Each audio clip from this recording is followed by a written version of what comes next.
ओम श्री परमात्मने नमः. श्रीमद्भगवद्गीता अथ प्रथमो अध्याय. श्लोक 10.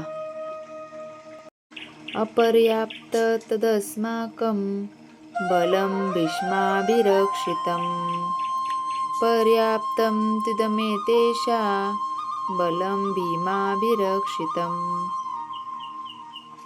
अर्थ: आमची शक्ती अपरिमित आहे आणि पितामह भीष्म यांच्याद्वारे आपण पूर्णपणे सुरक्षित आहोत.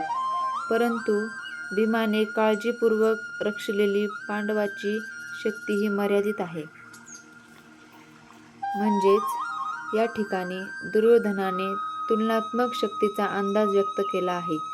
सर्वात अनुभवी सेनापती पितामह भीष्म यांनी सैन्याचे विशिष्टपणे रक्षण केल्यामुळे आपल्या सैन्याची शक्ती ही अपरिमित आहे असे त्याला वाटते.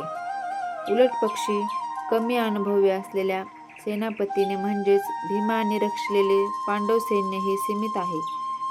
भीम हा भीष्माच्या उपस्थितीत नगण्यच होता. दुर्योधन भीमाचा नेहमीच मत्सर करीत असे, कारण तो पूर्णपणे जाणून होता की जर त्याचा मृत्यू होणारच असेल तर तो भीमाकडून होईल. पण त्याचबरोबर अत्यंत श्रेष्ठ सेनापती भीष्म यांच्या उपस्थितीमुळे त्याला स्वतःच्या विजयाची खात्री होती. या युद्धात आपला विजय होईल या आपल्या निष्कर्षाचा त्याला विश्वास पटला होता.